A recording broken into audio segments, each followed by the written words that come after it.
মোহামেডানকে 5-1 গোলে উড়িয়ে দিয়ে গোল সংখ্যা অনেকটাই বাড়িয়ে রাখল মোহনবাগান। রবসন রবিনহো 2টি গোল করলেন, একটি করে গোল ম্যাকলারেন, দিমিত্রিও, মনবীর সিংয়ের। যদিও শুরুতে গোল খেয়ে পিছিয়ে পড়েছিল সবুজ মেরুন ব্রিগেড। দ্বিতীয় গোল করার পরই অবশ্য চোটের জন্য মাঠ ছাড়েন রবসন। ম্যাচের পর জানিয়ে গেলেন তার চোট গুরুতর নয়। সহজ জয়ের পর কি বলছে মোহনবাগান শিবির, বিশেষজ্ঞের বিশ্লেষণই বা কি?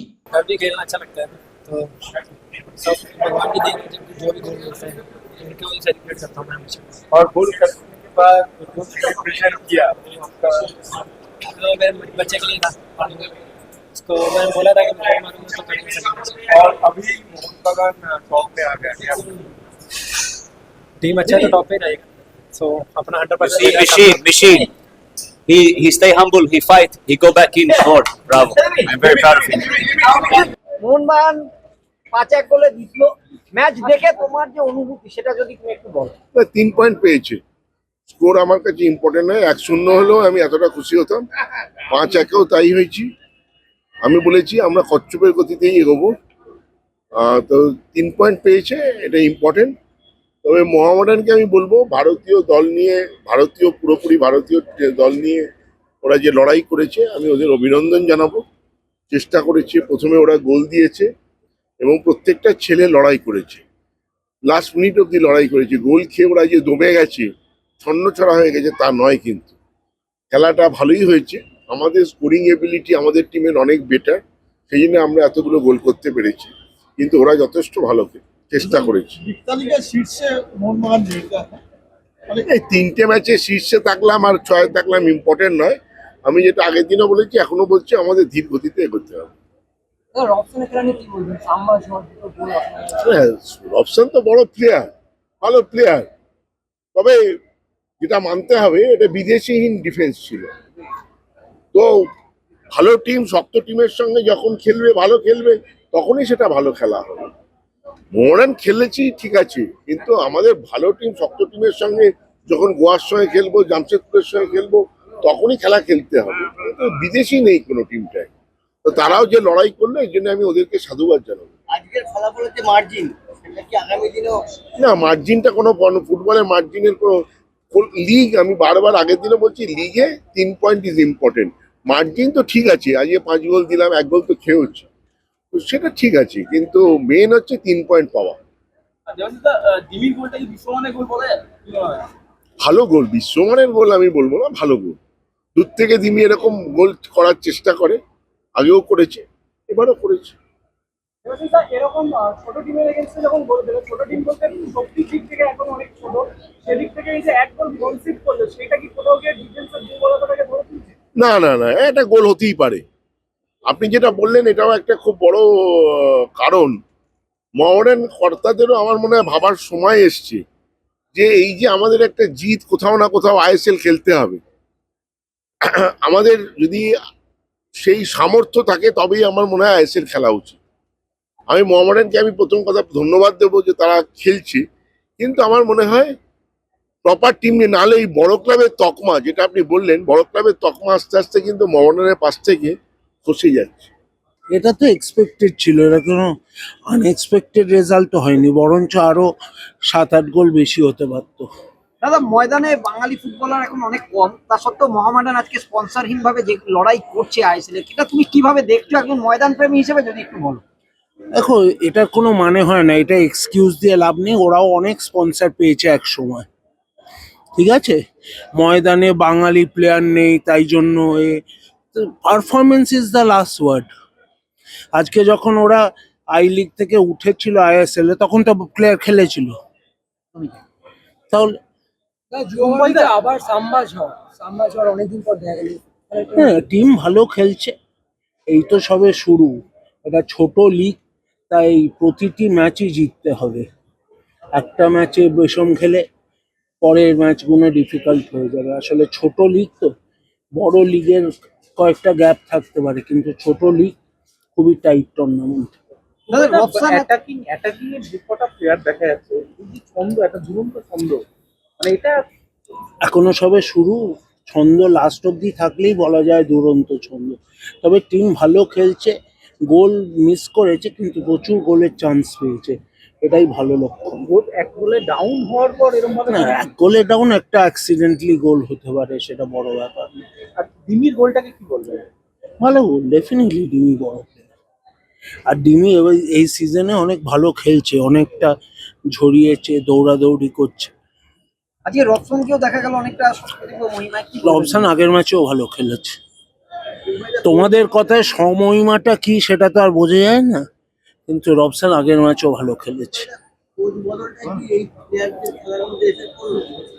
কোচ বদল শোনো, সাংবাদিকরা যখন লেখে, সাংবাদিকের বসের চেঞ্জ হলে কি সাংবাদিকদের লেখাও চেঞ্জ হয়ে যায় খুব? প্লেয়ারদের মধ্যে মশলা থাকলে প্লেয়াররা ঠিক খেলবে।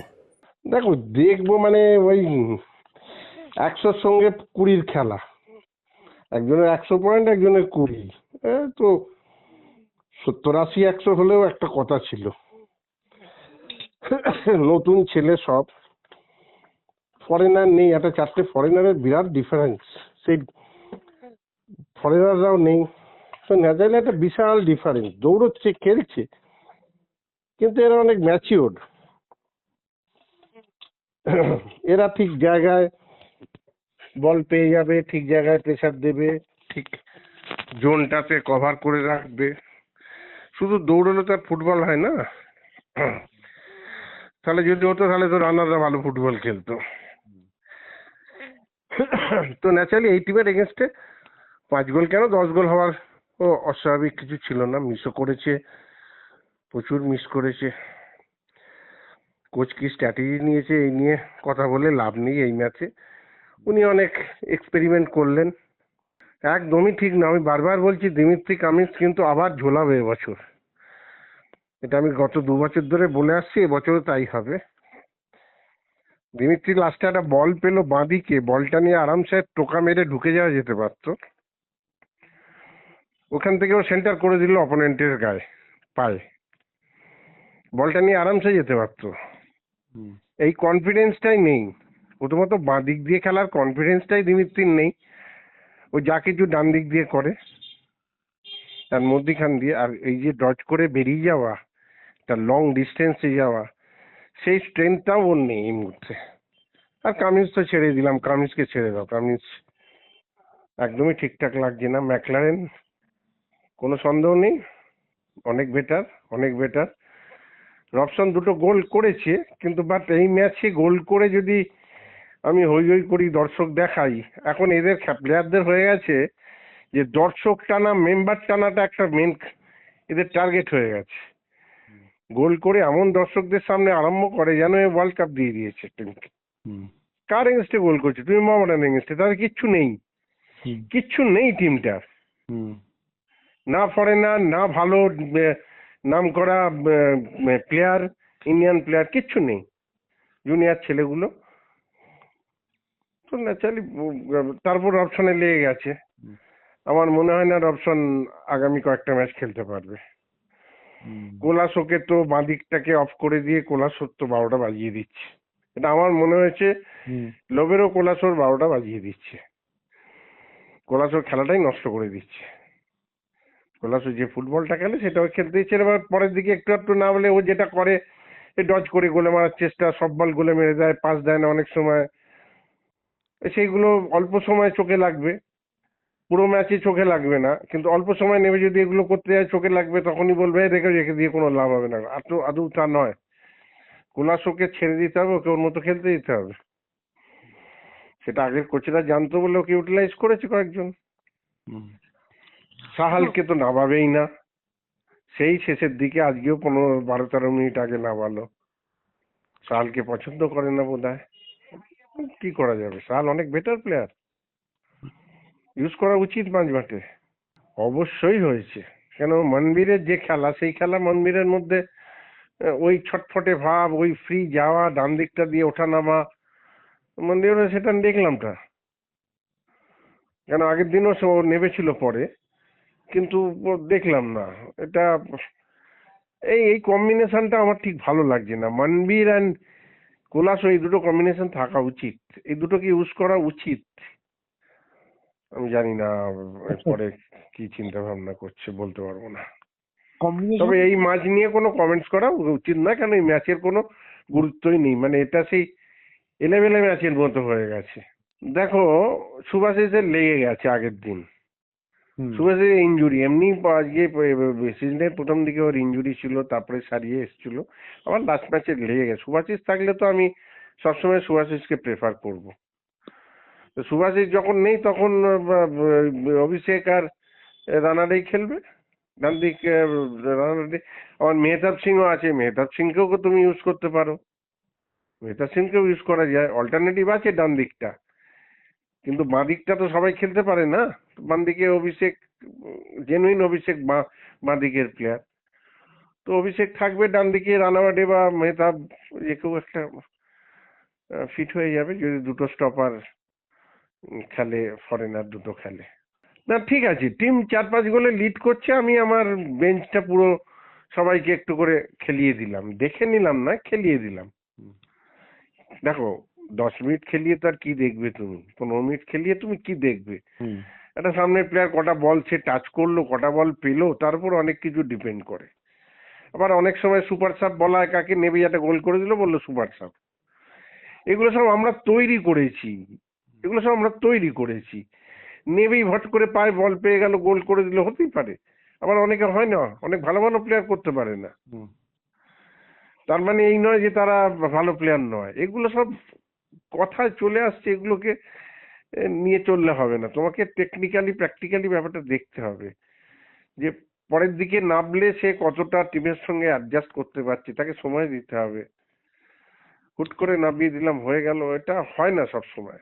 একটা সেট টিম কেন তৈরি করে, প্রত্যেকটা পৃথিবীর সবকটা বড় বড় ক্লাবের কোচেরা দেখবে একটা সেট টিম তৈরি করে, একটা টিমের মধ্যে সেট আপ থাকে, হ্যাঁ আরো 2-3 জন থাকে যারা অল্টারনেটিভলি খেলায় তাদেরকে, তাহলে সেই সিস্টেমটা তোমায় রাখতে হবে যে এরা সেই সব জায়গাগুলো ফিট হবে। এই নয় যে আমার কম্বিনেশনটা পুরো চেঞ্জ করে দিই, যে যেখানে তার জায়গায় অন্য জায়গায় খেলি, তা নয়। তোমাকে একই দিনে দুটো ভালো প্লেয়ার রইলো, তুমি অল্টারনেটিভ ইউজ করলে। দেখো, শুভজিৎ এইসব ম্যাচে 5টা গোল খেলে 7-8টা সেভ করবে, খুব স্বাভাবিক, এগুলো হয়, এগুলো গোল হচ্ছে, সেভও করছি, এগুলো হয়। কিন্তু শুভজিৎ টেকনিক্যালি আমার খুব একটা ভালো লাগলো না, যে কারণে পেত্রাতোসের গোলটা ওর খাওয়া উচিতই হয়নি। পেত্রাতোসের গোলটা একটু এগিয়ে ছিল, কিন্তু ওই বললাম টেকনিক এরা জানে না, এরা কখন কোথায় এগোতে হবে, কতটা স্টেপ এগোতে হবে, কতটা স্টেপ, কোন স্টেপটা ব্যাক করে ওপরে ব্যাক ফ্লাই করতে হবে, এগুলো এরা জানে না বলে আজকে ওই কোনো রকমের হাতে লেগে গোল হলো। তখন মোস্ট প্রবাবলি সেকেন্ড গোলটাও হয়েছে, হাতটা পুরো খুললো না, অনেক পরে খুললো, যখন বল চলে গেছে তখন খুললো। এগুলো টেকনিক্যাল ব্যাপার, এই টেকনিক্যাল ব্যাপারগুলো আজকালকার গোলকিপারদের মধ্যে খুব একটা সাউন্ড দেখতে পাচ্ছি না আমি, কয়েকজন বাদ দিয়ে।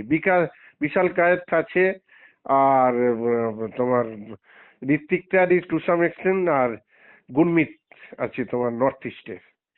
এর বাইরে আমি টেকনিক্যালি সাউন্ড আমার খুব একটা চোখে পড়েনি, তৈরি হচ্ছে না। গোলকিপারদের প্র্যাকটিস সেইভাবে করানো হচ্ছে না, গোলকিপারদের সেইভাবে শেখানো হচ্ছে না। এটা কেন হচ্ছে না বলতে পারবো, কারণ ফরেন কোচ আছে। তা ফরেন কোচ কি করতে আসে এখানে?